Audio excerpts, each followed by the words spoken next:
Hi everybody, and welcome back to Teachers Talk Money, the channel where I help teachers master their money in order to give back to themselves. Today we're going to be going over my budget for July, and this is very different and interesting than my normal budget because I'm going to be living off of my summer savings that I've saved throughout the year using stipends that I've received from various positions, as well as my final paycheck, which I don't actually know exactly what the amount will be yet. It's weird for a couple of reasons, namely that this paycheck doesn't have the same deductions that the rest of my paychecks have, and it will be smaller because it's only for a certain number of days, but it's not the full 2 weeks that is usually taken into account.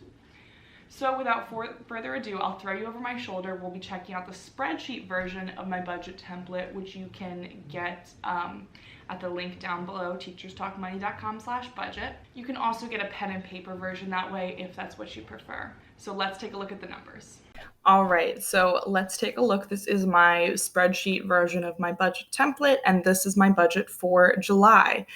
So the first thing is my income is different, obviously, because I'm living off of savings and my final paycheck instead of living off of my normal paychecks that I get during the 10 months that I am employed. So half of my summer savings is $2,630. Which, just for reference, makes my total summer savings $5,260. So half of that will go towards July and half of that will go towards August. And in addition to that, I am getting one final paycheck that isn't a full paycheck, but also doesn't have the normal deductions that my paycheck would. So I'm estimating that half of that's going to be around $350. That is a very low estimate. And the reason I'm doing that is just because I want to be safe and secure, but I'm pretty sure it will be a little bit higher than that. But these are the numbers that we're working with today. I'll post an update on this on my blog at some point during the month. So if you want to check that out, it's just teacherstalkmoney.com. So the total income is going to be $2,980. About, at least that's what I'm estimating. So a lot of that is going to go into my retirement savings. And the reason for that is that I am trying to max out my Roth IRA for 2020 before I start school in September.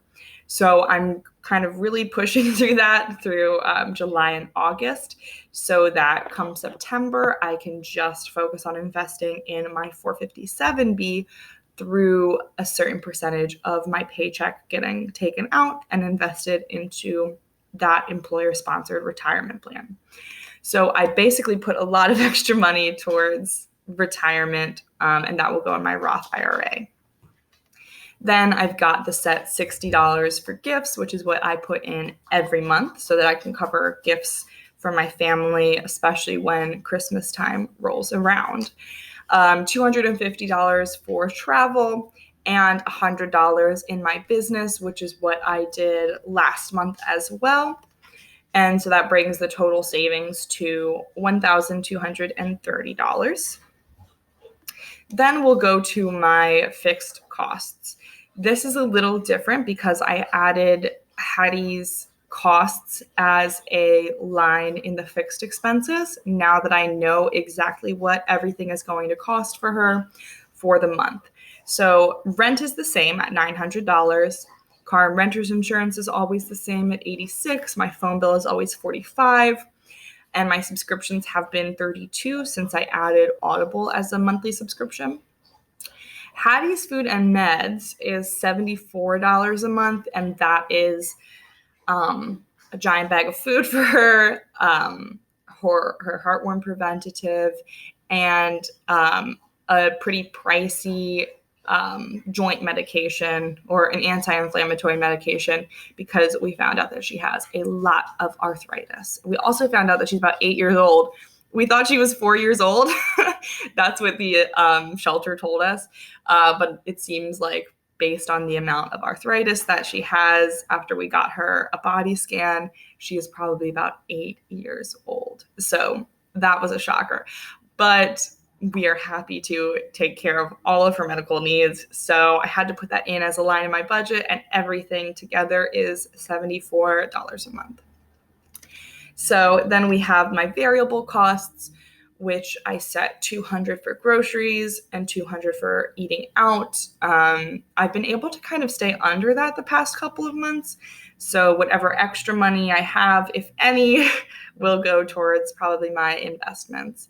And then gas is going to be set at $30, which is what I did the past couple of months, and that's been plenty because I'm not really driving anywhere since we are still sort of in quarantine. So keeping my gas budget pretty low, which is nice. Usually it's about $110. So this has me able to put money elsewhere.